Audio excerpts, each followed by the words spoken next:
morning. Welcome back. Uh, so every year, I mean, this is my second year at WorkSpaces, and there's always a panel for occupier leaders. And when Zia and I started talking about the topic for this morning, I said, I want to talk about the thing that I never hear on other stages, which is like the invisible values and behaviors and structures that help leading teams get things done. And it's not something that you see in the building, and maybe not even what you see in the org chart, but the ways that we collaborate internally, the incentives that we use, how we attract and retain talent to real estate, and hopefully give you all some lessons you can take away and put into place faster than you could, a new floor.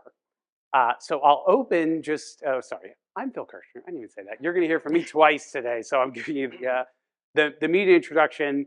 I'm a modern work consultant, come from workplace strategy in a career spanning the practitioner side from Credit Suisse through JLL, WeWork, and most recently McKinsey, where I was sat between their people and real estate practices. But I'm obsessed with elevating the role and the profile of real estate in particular, coming off of my time at McKinsey, where my colleagues who love talking about transformation of finance and operations and risk and HR both know nothing about real estate and thought very little about real estate because of how small the groups can be and the perceived impacts. So we want to change that today. So I will ask as we go down the line, just for you to introduce yourself and with your role, start where you sit organizationally and maybe how that relates to other partners like IT and HR. So Lynn, sorry. Well, good morning, everyone. My name is Lynn Baez. I'm the Enterprise Vice President of Facilities and Workplace at McKesson. I've been there about 3 years. My role sits within finance. So I actually sit within the Treasury organization. In previous roles, I've sat under HR and have sat under IT. So know about what wearing all of those hats and those org structures represent. And just really excited to be here to talk about this topic. Erica. Hi, I'm Erica Chapman. I am excited that I get to lead my own firm now, but I spent 18 years on the client side, most recently 6.5 with PepsiCo as the SVP of Global Real Estate, and then maybe 8 before that on the consulting side, without giving you too much insight into how old I might be. But and the reporting structure in my 6.5 years at PepsiCo, I had 6 bosses, so I reported into the COO organization, the chief people officer, the chief procurement officer, and so I have a lot of experience. I also reported into Treasury at one point in time in a prior organization. So many of the sort of common verticals, and CFO I would say is most common in the roles that I've served in, but not actually at PepsiCo. Hey, I'm Fred Egli. I started my career in real estate back in Brazil for Walmart and other retailers. Joined IBM in Brazil in 2017. Lead Latin America, and then came here to US in 2022 to lead real estate for IBM in US. And how IBM works is we roll up to the operations area that eventually rolls up to finance. So it's connected to the CFO. Awesome. It's kind of hard with the lights, but I'm curious, could maybe the occupiers, those of you with the white band, could you just stand up because it's easier to see you when you're standing? Love the vendors too, but this is not our question. So for the people who are standing, just by straw poll, who within your organization rolls up to, let's start with finance? Maybe 40%, hands down. HR? Who would be left? IT? None? Anyone else in like ops? Legal? Legal? Procurement? Yeah, okay. Thank you for proving the point. Oh yeah, okay. This is the problem from the outside in. As I mentioned, with my McKinsey colleagues in particular, they were so perplexed why there were never benchmarks for how big real estate should be. They want like exactly how many transaction managers should you have per square feet, per city, like they could do with recruiting, but you can't do it for real estate for the reasons that I think you just proved. So maybe sticking with the org structure, I'm just curious where you are today. What would you say if it's one element that helps, like what is a positive about being where you are located, something you are able to maybe get done better than if you're somewhere else, and one major challenge just from where you sit if we go down the line. Yeah, I can say a positive is that it's matrixed for me because I have to lend within all of our business units, all of our partners, HR, IT, strategy, operations, risk, all of them. We have to matrix decisions together. At times, that can become quite difficult for speed to execution and delivery. So that would be the one hindrance I would bring up here because you have to have so much leading with influence in that space. You have to balance the opportunity of socialization and engagement, but then also speed to execution. So I think, credibility and influence go hand in hand. I mean, there's been times where I've had credibility with CFOs, which is actually in some cases why there's been a willingness to not have global real estate report into finance because they see me as a credible finance mind who's going to bring forward good business decisions, and that's a positive. But the sponsorship or the ability to influence quickly is like a necessary thing to go with it. Because of what Bill just sort of highlighted in the manner in which each of you like have we all have this reporting. Um, I have like leveraged that over the course of my career, sort of knowing that that's true and that that's not the problem I'm going to solve. I look at who has the most influence at the C-suite level. So even in my most recent role with CPG company, PepsiCo, there was a point in time where actually it was going. I'll use a specific example. I was reporting to the chief procurement officer, and I think the idea, the person who made the decision at the time in the COO organization thought like that might be an interesting career path that I would want to jump on. It was not or is not, at least not in the context of CPG per se. And I remember thinking like, if they would like me to stay here, then I need to be reporting somewhere else. And it wasn't because I didn't like the person or I think anything ill of procurement. They are certainly business partners. It's more that like I was brought in to get stuff done. I'm brought in for transformation. I need to do that as quickly, with the highest degree of excellence, and with somebody who's going to trust me enough and sort of be the voice at the table with the CEO. And so, in many respects, like I don't care who I report into. I just want the person that fills that. And so, at one point, that was the CEO organization. When I joined the company, it became the CHRO or the CPO organization. I would say right now, if I had decided to continue in my time at PepsiCo, that person would be in the EVP COO role. And yet, right now, real estate reports into the CHRO or the CPO. Right? Anything that major help or hurt from where you are now? Yeah, look, from my IBM, from my perspective, where we sit right now, we have, it's good and bad because we have the advantage to have our peers right next to us, like procurement and IT, what we call CIO.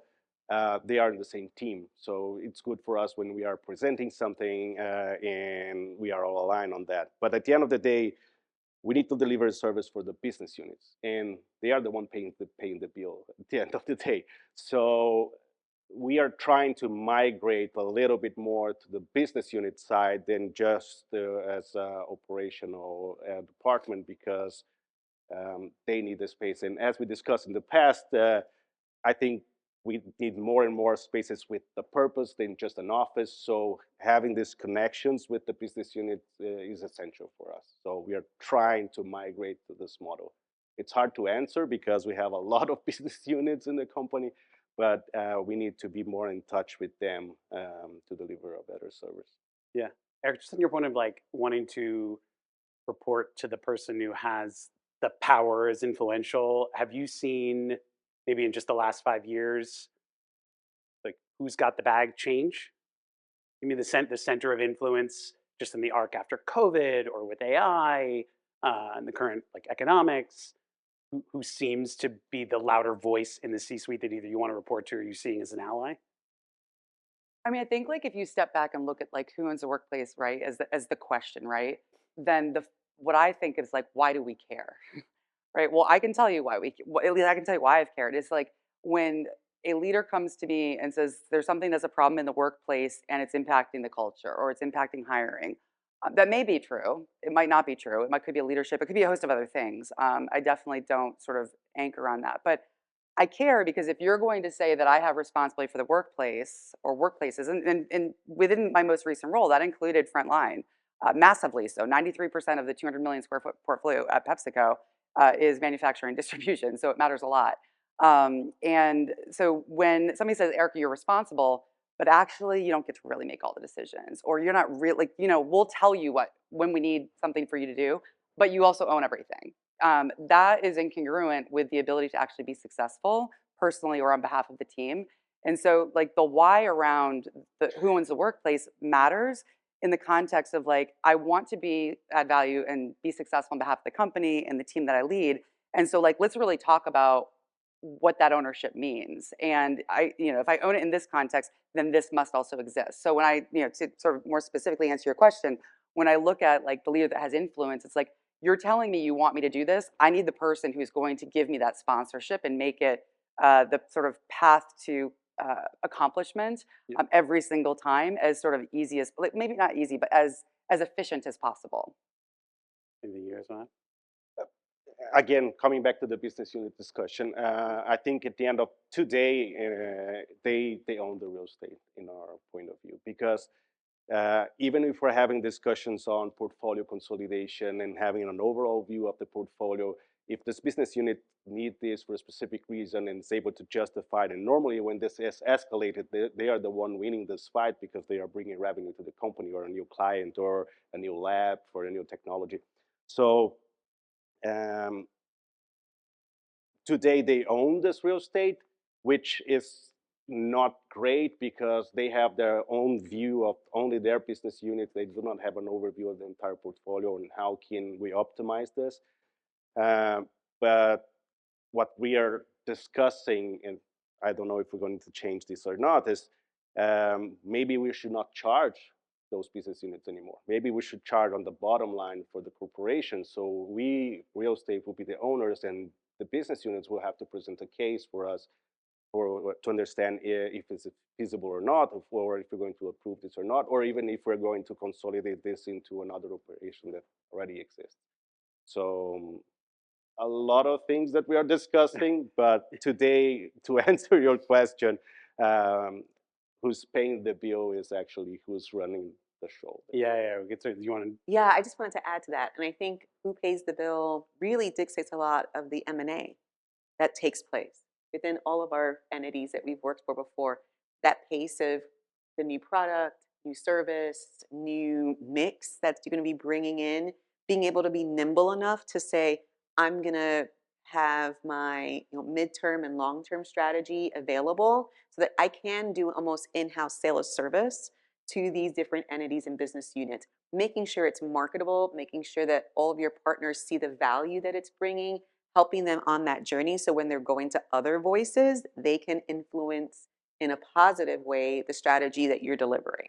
Because what I find is that many of those conversations of who actually makes a decision is not happening when you're there. So it's actually happening with others that are part of that C-suite and others that are managing different teams going, is this a sound investment to pursue? And are we continuously looking at the market of what we're trying to deliver and the way we're trying to deliver it? So that nimbleness is critical to actually see the forest beyond the trees and know exactly who's going to be the next person that's going to be managing the money, because that really then dictates how you can be very proactive and predictive in what you do. Cool. Let's go like above maybe the organizational lines, because they exist and we all report to different people. What are maybe like the standing forums or relationships? Everyone's got, we have the weekly workplace meeting or the monthly location strategy meeting, something that you have found is binding those functions, or that you have found to be like the most valuable, either because who's there or the data that you're discussing that transcends the who reports to who problem, even if it's like in a past role that you think would be a good lesson for people. Like, this is the kind of forum, the decision-making body that will help at a minimum improve the experience of work for employees, if not also rationalize the portfolio. I can start. Yeah. Okay. I think what's critical is deep governance in that space of whatever that meeting or forum is going to be. So for me, our ops meetings, our all hands, as well as our uh, co-branded engagement sessions are critical to that success. Those 3 meetings in particular and the frequencies that we have them really bring in all the stakeholders for that consensus driving, that alignment, that strategic view, but also being able to keep everyone's activities focused on clear and measurable goals. To find the tangible to help to deliver to executives of this is the why, the what, the how we're doing. Those 3 meetings really help deliver at the different group levels, Yeah. the different areas of influence and also engagement, and really help find and foster those that are in our partnership roles, such as third parties, outsourcers, have a really tangible, concrete set of outcomes that we're expecting. Yeah. If we don't internally find consensus and drive to those measurements and a good governance internal model, how can we expect our partners to deliver to what we're expecting? So those also help foster right after those sessions, meeting with all of our third parties and saying, this is where we've pivoted, this is where we've adjusted, this is now what we're seeing next on the horizon. And as much as you're taking care of the shop day to day, we need you to think ahead of where we're going next. I want to know, like, who's in these meetings? Where are you in the room with those partners, like IT, like HR, supply chain, maybe Erica in your case, right, with a heavy frontline workforce, that are moving the ball forward, making you feel like you're sharing and making progress beyond your boundaries? Let me start saying that we have a lot of meetings, and I hate them. I'm trying to avoid as much as possible doing all those meetings. But there are some alignment meetings with IT and procurement, uh, where we have more recurrent meeting is internally with the real estate team, just to align, because for those other areas, we kind of already know what the rules are to apply. So only when we have some exceptions, we are reaching out to them in a recurrent basis. But I think more important than that is us to understand where the company is going and the business units are going. So there is a monthly meeting with this. It's not a meeting. It's like a recorded monologue from the CIO, from the CEO of the company, that he basically goes one time per month explaining where we are, where we're going, and this is essential for us to understand, even to plan for the future, right? And discuss with the business units if this is not aligned with the overall strategy. So I think this is a key meeting that everybody should attend. Um, and other than that, again, we have those work-related meetings, but I'm trying to avoid having a lot of them.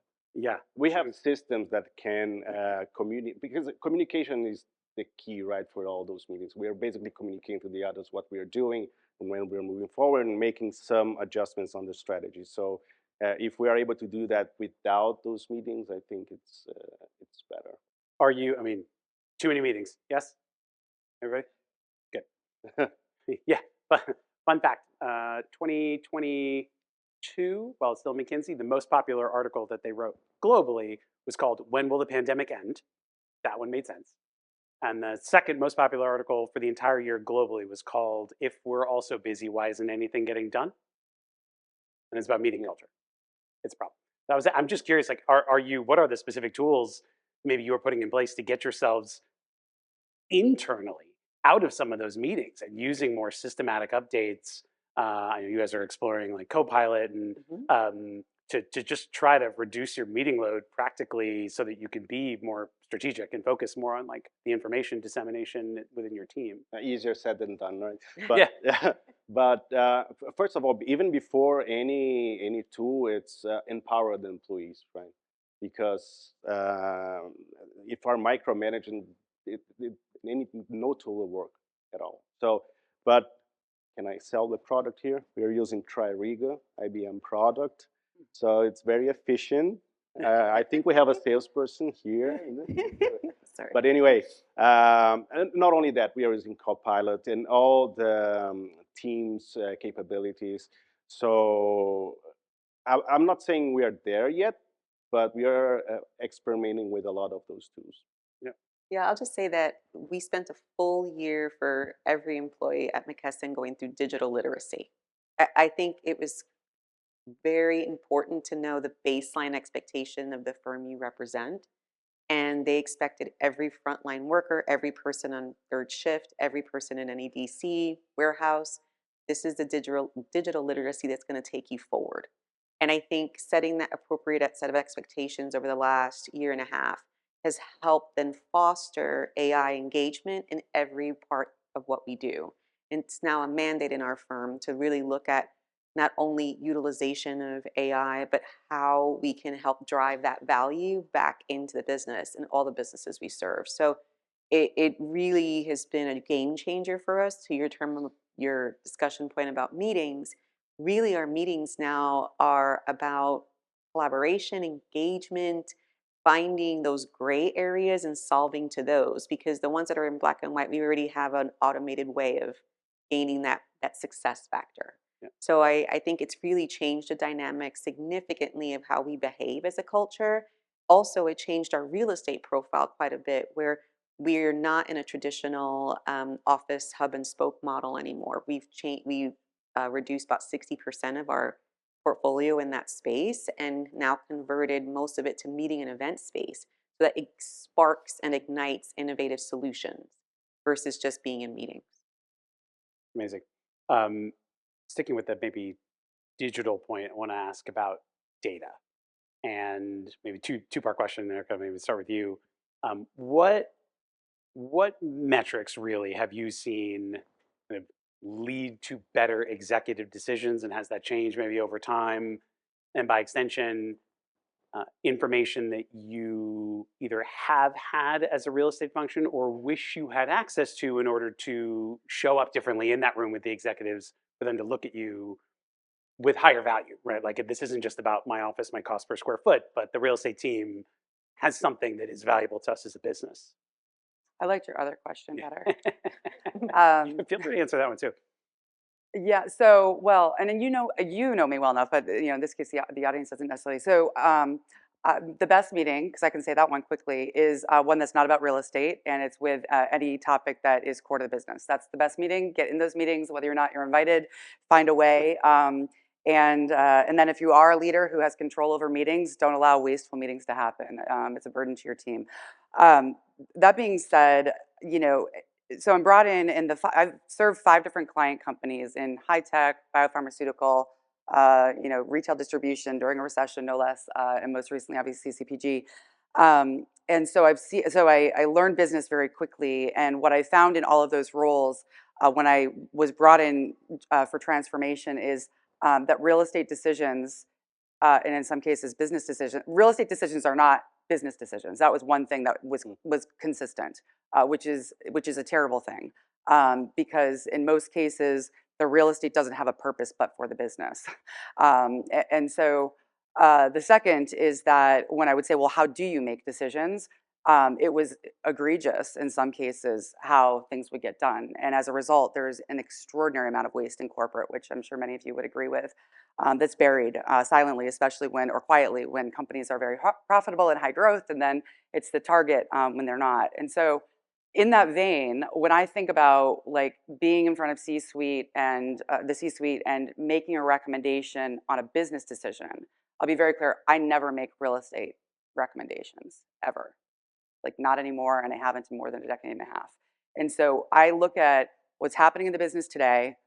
What does the business think they're trying to achieve in the context of their forecast or their leadership? What do I think in that context? I could give you an example if that's helpful. And then on that basis, like, what are we going to recommend? And so that really calls out like the problems we're trying to solve, and gets to the outcome, which is, of course, real estate in the end, which is meant to sponsor business decisions. The things that are helpful, massively helpful, beyond any real estate related data that would normally be captured, are things related to, so the one thing I would ask for would be attrition, impact, and cost as an above the line item that is incorporated into a real estate business, not a real estate, a business case in general that has a real estate recommendation. And there's a host of reasons behind that. I mean, most attrition is tied to leadership. It's not necessarily tied to kind of the state of the workplace. It's something that's extremely costly in most organizations, and it should be a focus that is not being solved in the real estate recommendation, but that when things are working together properly with all of our internal partners, it is not sort of left aside as if we're not going to talk about it and we hope it's solved in whatever recommendations being made. Then it never is, and it's a conversation 5 or 7 or 10 years from now. So that's the one, Yeah. the talent and people piece. Brett, maybe like data you Yeah, either have seen be more impactful or that you wish you had to in our drive change? case, look, we had a big portfolio before the pandemic, like oversized even before the pandemic. So now we are in a work of having a more intelligent portfolio, meaning smaller portfolio, but we call it intelligent because at the end of the day, maybe you're closing 2 locations and consolidating in a brand new one with a new purpose. So the data to do that work that we are looking the most today is utilization. So even IBM had a return to the office policy, 3 days. I will not say return to the office. It's return to the office or return to the client, depending on your business unit. But now we are tracking if people are actually showing up or not, and if we have the adequate size for the location. And it's good to have this information, but it's just half of it because we were tracking badges. You don't know how long this person was there, what this person were doing. So now we are trying to be more granular on hotspots on the location to understand, okay, we need more meeting rooms or we need more X, Y, and Z instead of just workstations. This will help us to model the future site that we are migrating. It may be a smaller location, but with more meeting rooms, whatever the data tells us to do, we are moving forward with that. But yeah, we are implementing our technology to determine these hotspots. But utilization is key for us right now because, again, we are working to downsize our portfolio. Yeah. I want to come back in the spirit of sort of behavior change. You mentioned incentives before and costs, and I'm curious how you have seen, or the ability to make policy changes or cost allocation changes as one way of really forcing a different behavior for business users. And you mentioned it in the context of M&A, how you're using that like financial structure or changes of allocation and treatment of costs for experience to, again, improve the experience of work or the portfolio by trying to undo the old bad behaviors just because it's like, oh, this is like mine, I pay for it, so I get to keep it, and you can't take it from me because utilization is low or anything.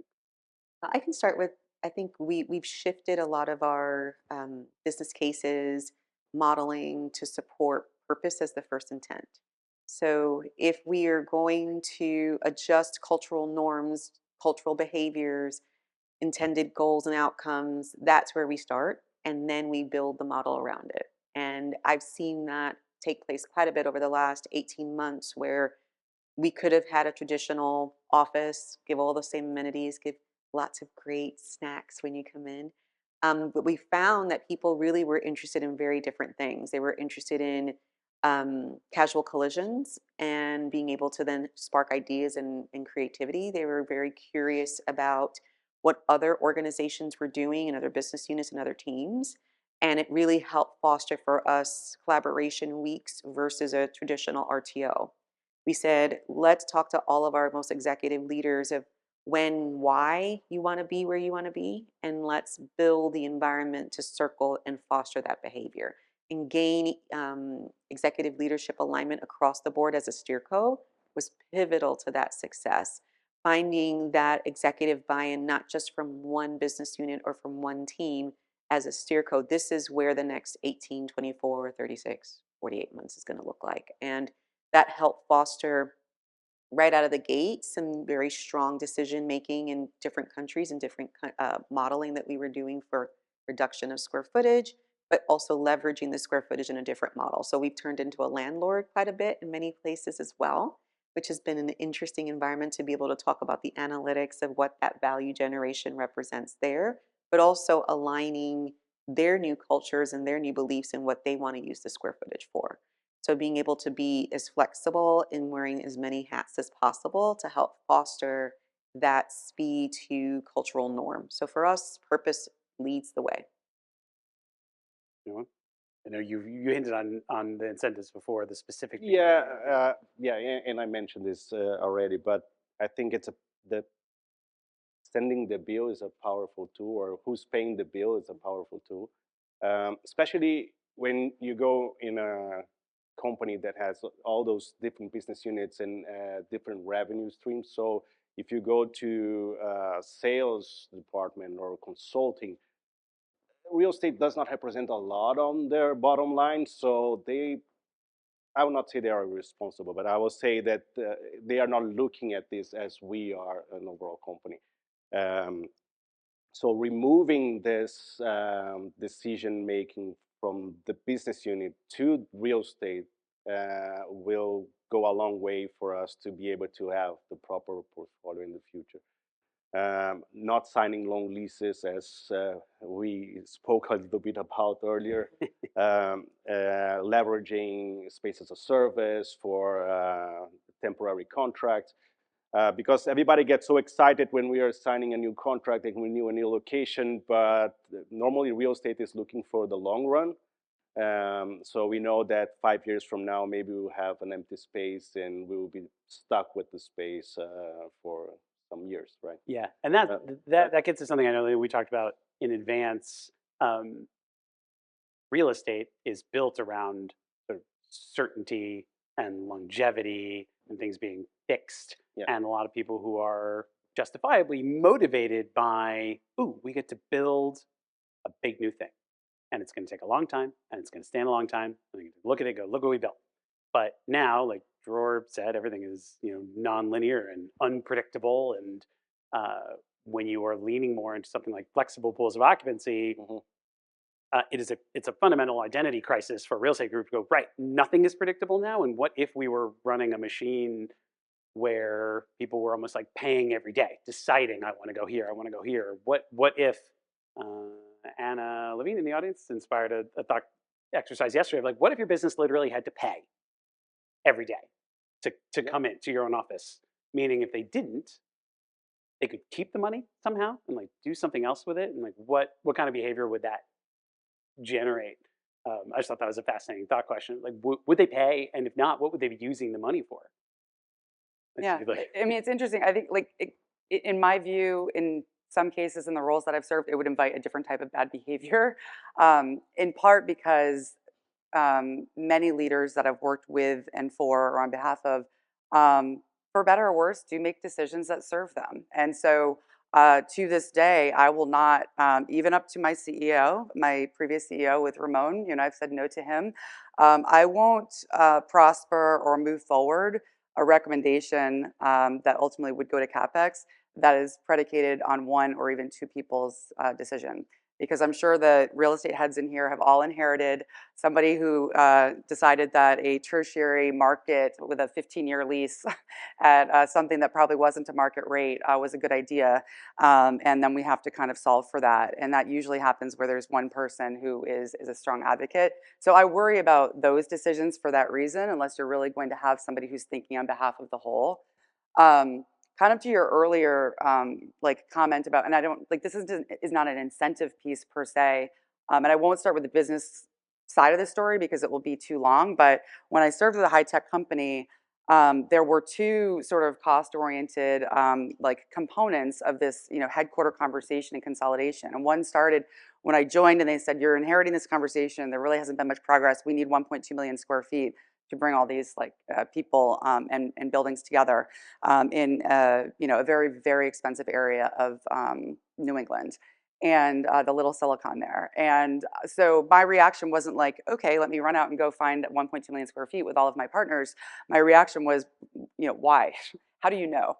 And we can't like fault the industry for sort of operating the way that it historically has, but it was like, here's the headcount number, we multiplied times this amount of square feet, and therefore this is what we need, and it's the headquarters.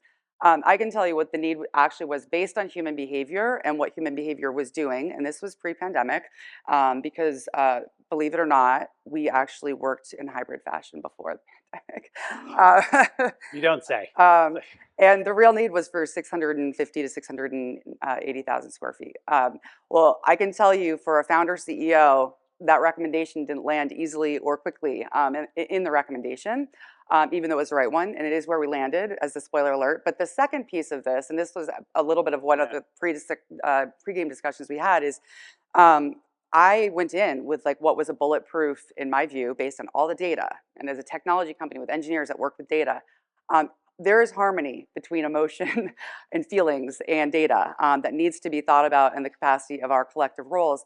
And what I was presenting to the C-suite at this time before it went to the board was essentially something that would save the company, hundreds of millions of dollars. And I'll just like leave it at the high level. And the only person who was an outlier in this was the CEO. And I couldn't really understand it. And then finally it occurred to me, it was an emotional data point, which is the company grew up in the geography that he really wanted to be in. And even though there wasn't any clear sort of market opportunities, he wanted me to sort of find a solution or a miracle. And so ultimately we did, and it was a more costly decision. And that was the elephant in the room. And so what I did for the business case that I referenced earlier is like, here's the hard sort of facts and data. And also here's the emotional business case point, which is, one of the founders wants to be in this market. And while that might not be the most cost-effective outcome, it is something we're prioritizing above the most cost-effective outcome. I remember you saying facts are not feelings. Yeah. In our prep call. Yeah. I'll make sure we have time for a question, but I think maybe as the last section, talk about talent. I remember very distinctly years ago in my practitioner role that the real estate team, which was part of finance, was sort of in a no man's land for new talent.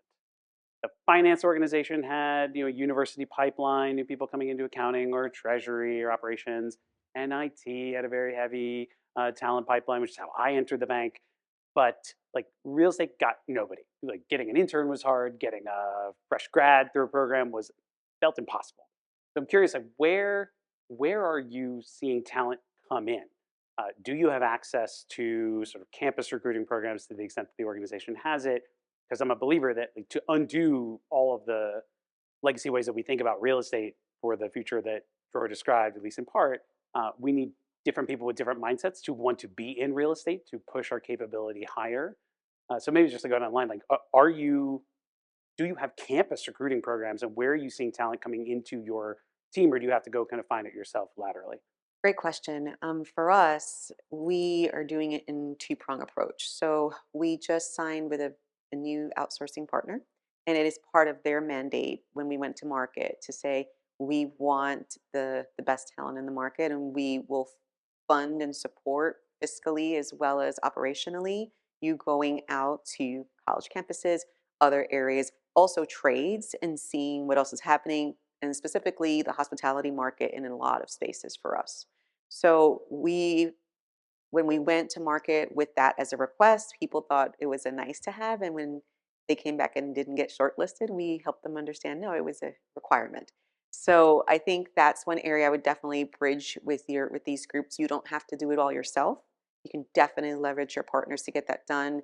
And I would say internally for our organization, we really look at the marketplace of what's happening right now and where can we actually bring talent from different resources. We're finding a huge push in the manufacturing segment for us. Operations teams that are coming in from different types of production, distribution facilities really are coming in with that really operator's mindset. And that's been a really nice accompaniment to then bringing in workplace specialists that are from hospitality or coming in from a user-centric mindset. Those that are credentialed are critical for us. So we partner with a lot of associations there too. And since Frederico did his hat about IBM, I can say I used to be the global chair of IFMA. And there's tons of tracks in that space with themselves, Cornet, Ashray, et cetera, that really help foster strategic partnerships with firms like ours to help bring in those pipelines. Erica and Fred, just like, yeah, where are you seeing talent come into? Yeah, so I think university partnerships are one that serve sort of all areas of the the industry, so to speak. I've definitely had great experiences from an internship perspective. On the service partner side, I think it can be a feeder pool. I think my experience is you have hungry people that are pretty nimble, even if they kind of have a core focus like a finance, for example. They just there's a hunger to learn, transformation strategy, that sort of thing. So that's been very positive. And so I would say that that's a great avenue. And the great thing about partnerships in general is like it sort of happens in perpetuity. You just continue to go back to the same universities or relationships. I think like for those who are like looking at like how do you get promoted when like you're the head of real estate and there isn't anywhere to go, or how do you grow your team if you have a tiny team and like the only option is to like lose them. Um, the coaching I would offer and what I've done to grow my own career is to just expand the remit of what real estate does. And so if you started with, I guess transactions and project management, look at what your company does and say, is there an opportunity for sustainability? Is there an opportunity for economic development and incentives? Is there an opportunity for business continuity? Those are all things that I've taken on, or security or facilities, like where they might not have been part of, what we did before. And it's also what you can do with your people, and sometimes even just sharing somebody between organizations. Fortune 50 companies, it's not as easy to do. There's more red tape. But when I was in high tech, like for me to have a half FTE inside of the company that I also shared with another organization, we just kind of figured it out, and we did it for the benefit of our organizations, and we did it for the benefit of the individual. So I think there's a lot of creative ways, as long as you can kind of like get out of your own way with like needing to hire off a classic real estate resume to solve a problem. Totally. Fred, maybe last one. We have a mix of internal hires and external hires. We give preference for internal hires for two reasons. One, it's less expensive, but second, most important is that we want people that have knowledge of the business to come to real estate. So if we do not find a person that's fitted for this position, then we go to the market, right? Normally, we're going to the market for very specific skilled positions. Because in our point of view, it's easier for a person to learn real estate, but already understand the company than to do otherwise, right? To bring from the market and then present this huge monster that is a big company for them to understand how it works. Yeah. So that's how we are looking at hiring right now. Okay. Amazing. So we have a little more than 5 minutes. Try to see. Are there questions that people are dying to ask before we get to kind of a final? God, right. Nothing? Still caffeinating? I see one here. I can't see who it is, but I see a hand. Wait, hold on. I think there might be. Here comes the.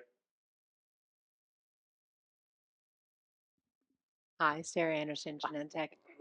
Fred, quick question for you on that last comment, which is the preference for hiring internally. And I absolutely understand that, like the knowledge of the company, like you could teach them workplace and real estate, but the knowledge of the company. But I'm recently challenging myself on that because fresh eyes, well, this is how we do it. This is how we've always done it. So trying to bring in people, external hires, to get people to be like, well, why do you do it that way? Have you ever thought of doing it? Like, especially people who've been consultants, um, because I feel like we need to shake things up every so often. I don't know. What do you think about that? I would say that, and we had a lot of these discussions, and I don't know if the same for you guys, but when we see the bottom layer of the company, people are willing to do a lot of changes. And if you go to the top layer of the company, also like this. And you have a middle layer that is difficult to change their mind. So if we're hiring people for the basic functions, I think they have this will to change. It's harder when you go to this middle level management to change their mind, especially if they are at the company for a long time. But also when you're changing sceneries, like you're moving from a different business units and you want something, you're looking for something different already. So maybe we can spark this will to do something different as well. I did not have an experience of people coming from other business units that are just trying to do the same thing. Normally, the experience is that they are presenting new ideas, sometimes frustrated because we are not able to implement everything, but that was my experience at least. Can I add what Yeah, I think? please. And then I'd love to add something. Yeah, I just wanted to say one thing we've done in our real estate organization is done rotational assignments with all of our businesses. I think it's been really helpful for the business units to understand actually our enterprise modeling and why we actually provide some of the services we do. That's really helped spark a lot of change in a very positive way in those entities. And also, when they come out of their rotational assignment, you have advocates within the BUs that are embedded in each group. So that helps significantly. The second piece I'll bring up is skill-based hires. We're doing that significantly more than just traditional real estate. You went, you got your degree, and this is what you did.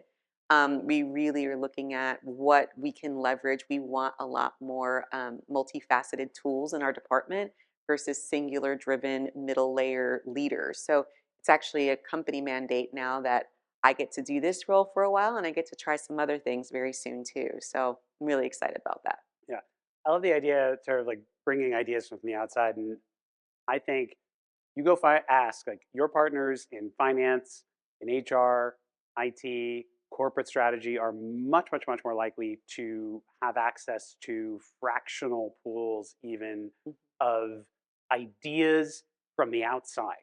You know, I've had some clients want effectively, like we joke, like a dial a fill. Like I want you to come just every so often and pressure test something or come say something that we never hear and then leave. They're doing it all the time. And I see it like from, in particular, the McKinsey consulting side, but most real estate teams to say, oh, you could hire a consultant to do anything, even for $100 that's not directly related to building a thing feels like an impossibility.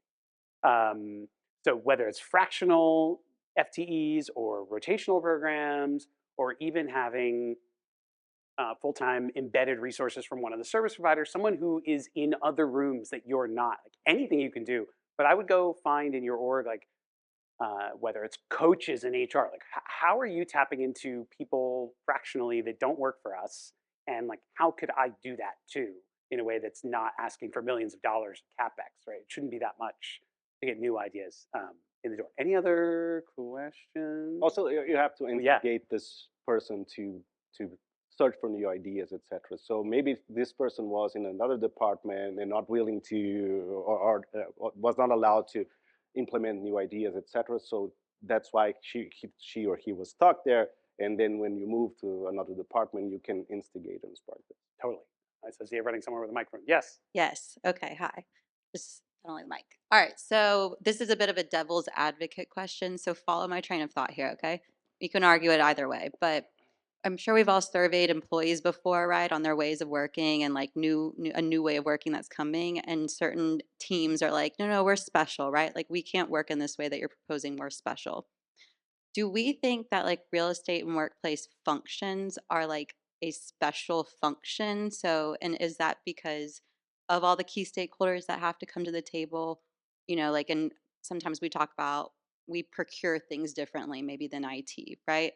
Or is that like an egotistical way of thinking about real estate and workplace, and maybe like a benefits conference, they're thinking the same way about their team? So, is real estate and workplace facilities a special function or not necessarily? Oh, I have some thoughts on that, but In 30 seconds or less. in 30 seconds or less. No, the answer is no. And yeah, no. Agreed. No. No. I maybe just No. say no, but this is a product-led industry. Like increasingly, the more that people have choice, I think we'll see the energy shift to picking the kind of temporary space products. It's not that we are special a little bit in that real estate tends to be the last bastion organization for companies that don't make real estate. Like they don't make their own HRIS, they don't make anything else in those core systems, but real estate we still have in-house. And it's an opportunity for us to really like demonstrate the value or risk that a business will just go, I'm going to put my people in some place that you didn't build or design, and that's fine. We are done, I think. Thank you, Zias. Thank you to Yes. my panelists so much. Please, like, ask some questions the rest of the day.